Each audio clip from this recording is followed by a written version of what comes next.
Ferrari dared to dream in 2025. After years of frustration, they assembled a lineup that promised magic. Lewis Hamilton, the 7-time world champion, and Charles Leclerc, the bright star of the team's future. Together, with a redesigned car and a reshaped technical department, Ferrari declared its intention loudly. They weren't just aiming for podiums, they were aiming for titles. But just a few races into the season, that dream is quickly becoming a nightmare. 3 races, that's all it took for the cracks to show. Australia brought confusion, China delivered humiliation, and Japan broke something far deeper, Ferrari's unity. The SF25, Ferrari's 2025 Challenger, was supposed to be their redemption. It was built with precision, based on years of lessons. Wind tunnel results were promising. Simulator data looked exciting. But once rubber hit the track in Melbourne, things started to unravel. Then came Suzuka, and Hamilton's words after qualifying said it all. "We can't run at the heights we would like."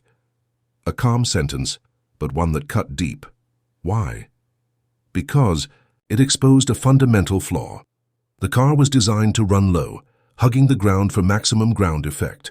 But after Hamilton's dramatic disqualification in China due to plank wear, Ferrari had no choice but to raise the car's ride height by about 3 millimeters. That might sound small, but in Formula One, it's massive. That tweak robbed them of up to 20 points of downforce. That's 3 to 4 tenths of a second per lap gone. And that's the difference between fighting for pole or falling into the midfield. And even after lifting the car, the issues didn't disappear. In fact, they grew louder. Rear-end instability, setup unpredictability, structural softness in the chassis. Ferrari had been wrestling with these demons since pre-season testing. Suzuka didn't create a crisis, it confirmed it. But what happened? Next is what truly shook the foundations of Maranello. Inside the team, a quiet war was beginning. Engineers were divided. A new flaw had been developed, carefully modeled, tested, and expected to debut later in Miami. But after Japan, some pushed to bring it early to Bahrain. Their argument? The flaw showed clear aerodynamic benefits.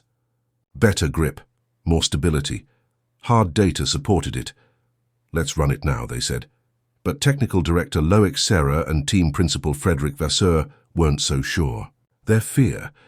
The problem isn't just in the aerodynamics, it's in the car's balance, its soul. Adding a new flaw might not fix that. Worse, it could make things murkier, harder to analyze, harder to control. And so, a decision was made. Before Bahrain, Ferrari would test both versions. Hamilton would try the updated flaw. The reserve driver, filling in for Leclerc in FP1, would use the original. That way the data could speak. But behind this technical test lay something far more serious. Ferrari didn't know what direction it was heading anymore. The chaos wasn't limited to the garage. It had reached the drivers too. Leclerc, once the team's calm center, finally cracked after Suzuka. In a closed-door meeting, he said what many feared: "Enough, I'm going my own way." According to reports, this wasn't emotion, it was intention. Leclerc was done playing by a technical rulebook that didn't suit his driving style, especially when it felt like Hamilton's preferences were taking priority. So, he made a bold decision. From now on, he would take charge of his own car's development path, and just like that, Ferrari's driver unity shattered. Leclerc and Hamilton, once seen as a dream team, now stood on opposite ends of a silent divide. Leclerc had reason to feel justified. Despite Ferrari's struggles, he had regularly outqualified and outraced Hamilton. At Suzuka, he said, I had a perfect weekend. I couldn't have done more. But 4th place was all he got. That frustration pushed him to reset everything. "I'm going to Sakir with a very different vision," he said. "I have a clear direction for my style, and I hope it works." Meanwhile, Hamilton kept his tone measured, but the disappointment was clear. "I didn't have more than that pace," he said after Japan. "I was struggling with the rear." He openly admitted that even with better qualifying, Mercedes probably would have passed him. He didn't need to say more, the reality was obvious. He was frustrated too. Now Ferrari isn't just running one car. It's running 2 philosophies, 2 approaches, 2 beliefs. And in a sport where every fraction of a second matters, that split can be deadly. But there's more. Politics has entered the picture.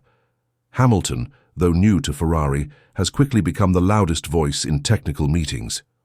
His history, his titles, his experience, they carry weight. Vasseur knows him well, having worked with him in junior categories, and he trusts him, perhaps too much. That's where Leclerc's frustration began. It's no secret that Hamilton helped shape Mercedes during their dominant years.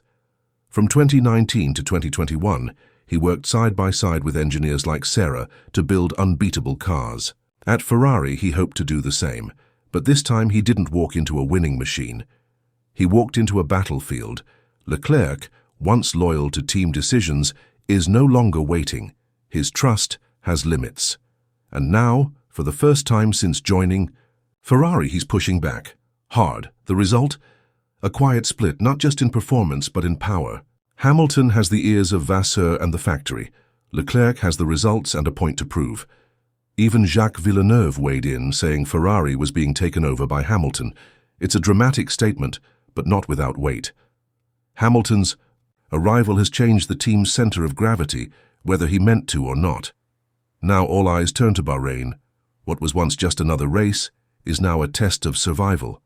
The updated floor promises improvements, tweaks to the Venturi tunnels, rear extractors, a redesigned rear wing and new brake ducts, all focused on solving the SF 2025's worst flaws: unpredictability, instability, and a lack of confidence under load.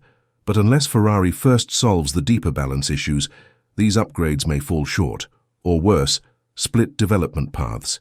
Further, if Hamilton and Leclerc keep steering in different directions, Ferrari risks creating two completely different cars. That would mean split data, split focus, and divided resources. It's a recipe for chaos. Vasseur now